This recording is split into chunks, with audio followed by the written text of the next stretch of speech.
Darn it. I don't know what I'm doing right now. There we go. Okay. Somewhere around here's the right button. There's the right button. I did that for you, Wade. I got all screwed up. My timing got all messed up for you. Go milk a cow. Seriously. All right. Hey, John. Hello, Elizabeth. Guess what, ladies and gentlemen? It's Monday. It's 8 o'clock. And if it's Monday at 8 o'clock, it is Nerd World News. And I am your host. My name is Mikhail Brishnikov. With me, as always, the tap dancing legend, Gregory Hines. And on the other screen, that way, Luciano Pavarotti. Sing me a song. You're the piano man. Anyway. Juno's finally figured out what to do with the rawhide. She's finally figured out what to do with the rawhide? Yep. She's chewing the rawhide? Yep. All right. It's taken her about 15 minutes. All right. John Parangao, excited for the new Doctor Who episode starting at the end of the month. What a great segue. What a great segue, because guess what? My first story of the night is, boom, look at that happy-looking lady right there. Doctor Who Series 13 is titled Flux, and it is starting in a couple of weeks on Halloween.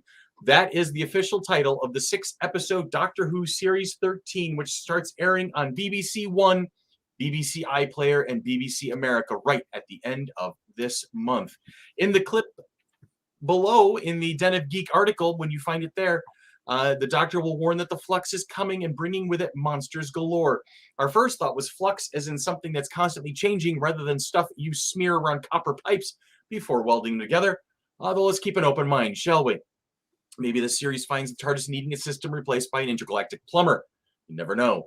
It's a very Doctor Who-y name for a villain, Flux. It describes the show itself, both over the years at this precise moment, with one showrunner outgoing and none other than Russell T. Davies incoming, bringing a new Doctor with him. Dun, dun, dun.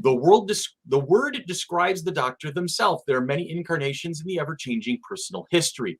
It also conjures up time travel thanks to Dr. Emmett Brown's flux capacitor and its various science-related mentions across the Star Trek franchise. Additionally, it's part of Doctor Who lore, though it's pretty esoteric part concerned with fairly niche spin-off media. Lawrence Miles' 1997 Eighth Doctor novel Alien Bodies introduced the idea that the Time Lord's future war, which led to the definition of a flux as a person whose history is constantly changing, as good a description of the Doctor as any after Series 12's finale. This version, though, sounds like a baddie in league with returning monsters and a new foe. So the proper teaser is up there. You can find it on YouTube. The glimpse at what's to come follows a string of teaser interruptions to BBC podcasts over the last week, in which the Doctor appeared to briefly break through the regularly scheduled programming. It also joins an online fan treasure hunt, which eventually resolved into a peek at a new monster sporting a set of particularly scary teeth, perfect for the new series air date from Sunday the 31st of October, or Halloween. Is the big bad possibly teased by Chris Chibnall's back in July New York City Comic-Con at home with a single word, swarm, or the new monsters trailed above? Time will only tell. Doctor Who Flux will bring us the debut of British comedian and actor John Bishop as the new companion Dan Lewis, and musician and actor Jacob Anderson as space pilot Vinder. Those two will be joining the Doctor and Yaz in the 6-part adventure, about which we will bring you more news as soon as we're allowed. Perhaps by then the BBC's official Doctor Who social media accounts will be back online after their own regeneration. So more to come, and as we learn things, absolutely, as always, we will share them with you. So, jumping over to the comments section here, Elizabeth Rice, I'm interested to see if the Ravagers have any connection with the 9th Doctor audios as the name of the main baddie of the first set. Well, that's possible. There's a Gina. Hello, Gina. And Elizabeth goes on to say, I was sad when I realized all the promo stuff would have been at New York City Comic-Con if it had been a normal year. Yeah. All right. James Bourne just burned through The Mandalorian, and yes, gets the whole Grogu thing now. Yep. And Deanna is on board, as is Batman John. So it's good to see everybody moving on and moving along. So what we're going to do now is we're going to click that button. I'm going to click that button. Yay! And it's your turn, Tanya and I'm Fabulous. Gonna go like this. Yes, you are. Hang on a second. You guys, you gotta wait. Yeah, you don't. There we go. See, Oh, you're just gonna. I'm twist my it. own cameraman. Yes, you are. There we go. Sorry for the the vertigo people. All right, so it is that time again for some comic chick action Yes. with the ever lovely and effervescent Tanya I Mattress. know we did a very, very, very fast comic chicks last Wednesday night because the real world was calling me and I had to go home and do math homework with my kid. So this week we have Wonder Woman 780. I think Anne was looking at trying to get some of those 780s or whatever. There was a book series when we were at First Print the other day. But after the let's try that again. This is what happens when I didn't have to work today. After the events of Death Metal. Wait, what's the difference?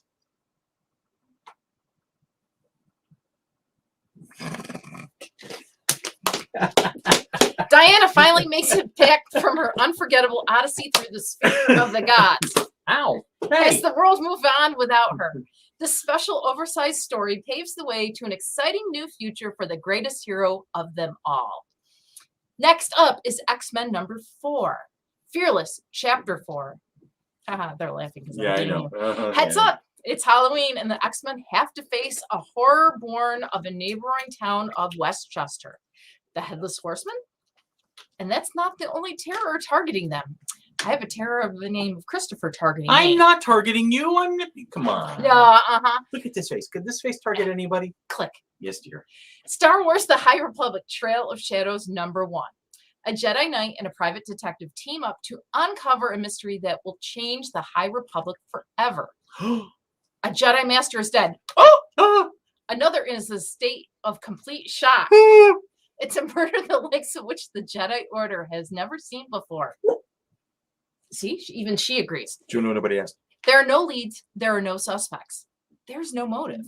But Jedi investigator Emmerich Captor must solve the case before it's too late. The fate of the Jedi, the Hutts, the Nihil, and everyone else in the galaxy hangs by this tangled thread of lies and deceit. Lies and deceit, not good. Dun, dun, dun. Emmerich will need to dive into the darkness, testing himself and his Jedi ideals like never before. He'll need help. Luckily, Private Eye Cian Holt lives in the dark. Together, they'll follow the Trail of Shadows wherever it leads. If they can work together, that is. We're having an issue working together. Oh, just talk about the next one. The Chilling Adventures of Sabrina number 9, which were part 3, Sacrificial Lamb. Sabrina has brought Harvey's body back to life, along with her father's soul. But there is a cost to everything. Unless she wants the gates of hell to open, Sabrina must find a person to sacrifice in Harvey's place. But wait. Sabrina would never kill someone, would she? Would she? Would she? It's possible. It's very possible. It's any possible. What's it? All right. Yeah. So that's our comics for the week. That's our No comics. comic chicks on Wednesday. No comic chicks on Wednesday, huh? Nope. Okay. Tell me, please, what you do. We Thanks, need James. to go to our different corners. Thanks, James.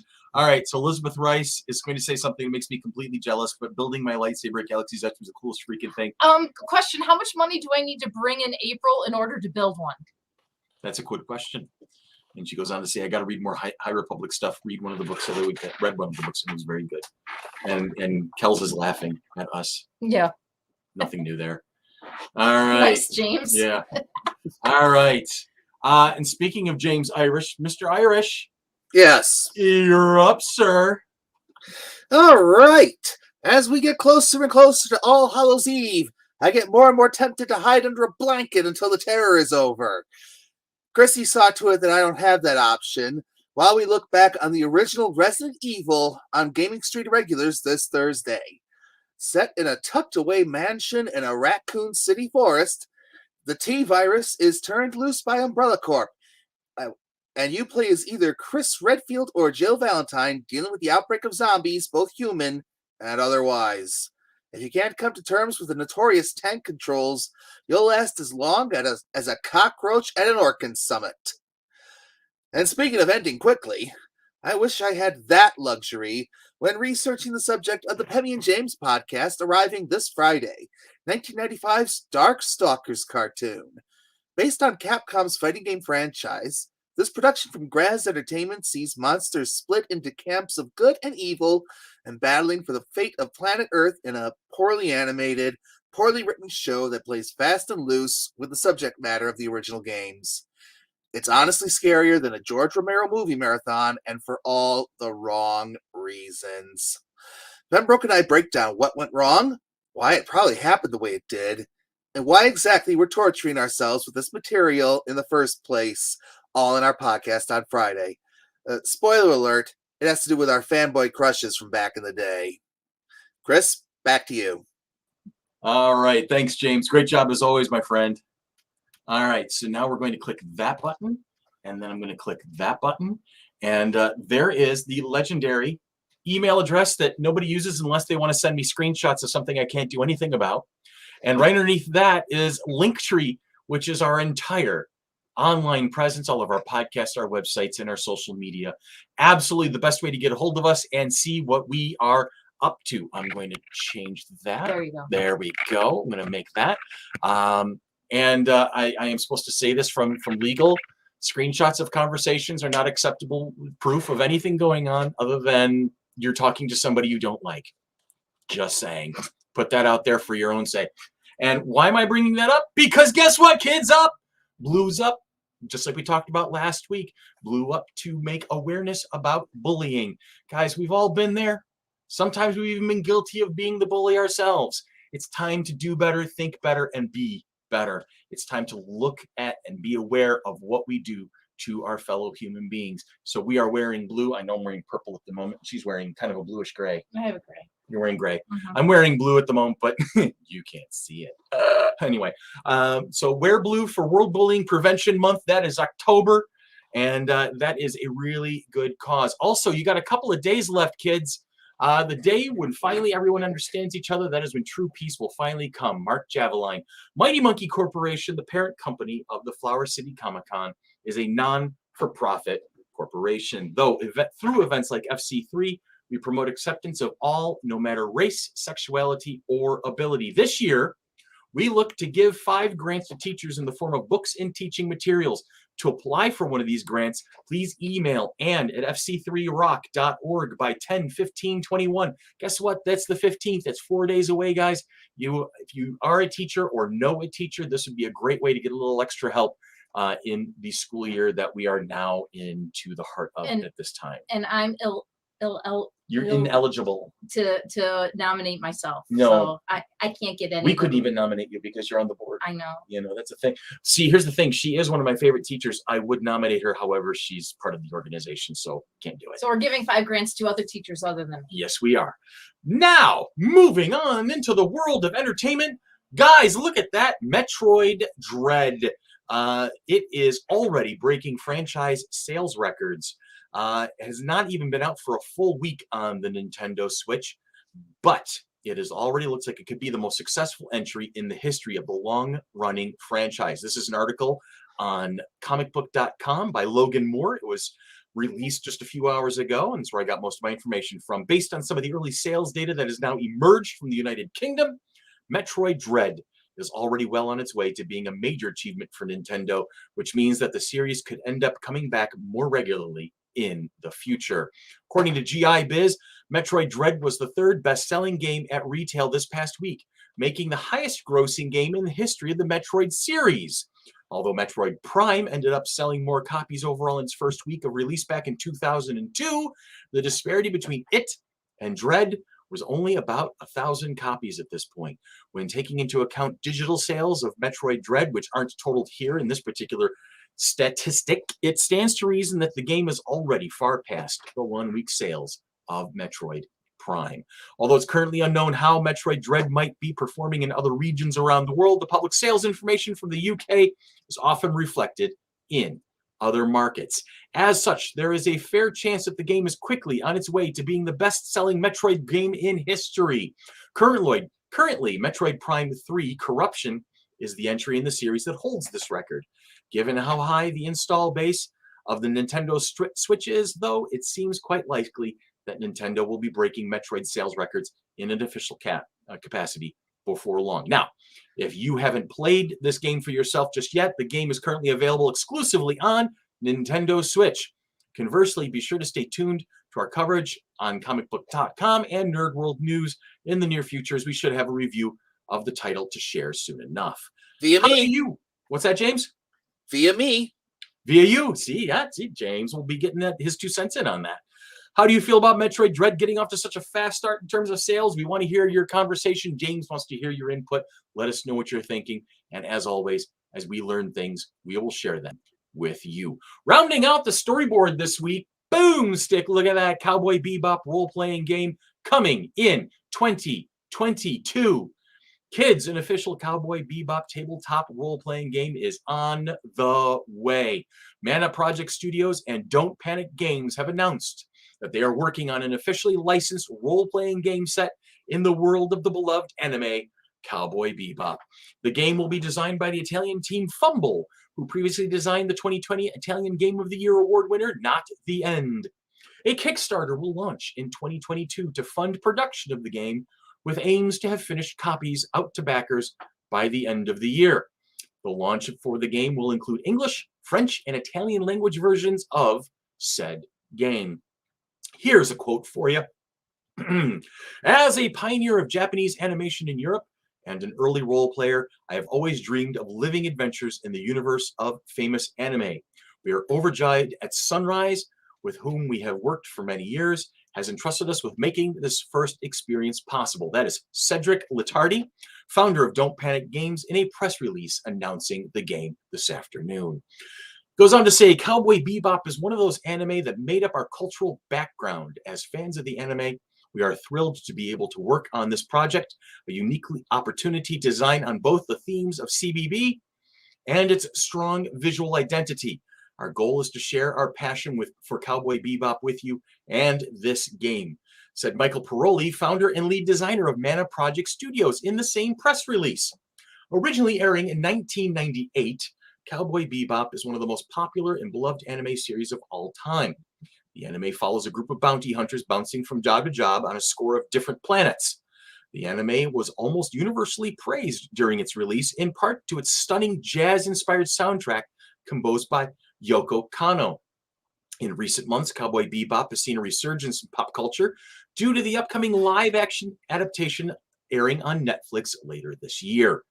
That series will star John Cho, Mustafa Shakir, Daniela Pineda, and Alex Hassel. Titan Comics is also publishing a Cowboy Bebop comic series later this year.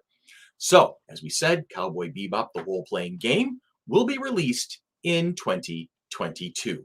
So, as the old saying goes, for those of you who like this sort of thing, this is the sort of thing you like.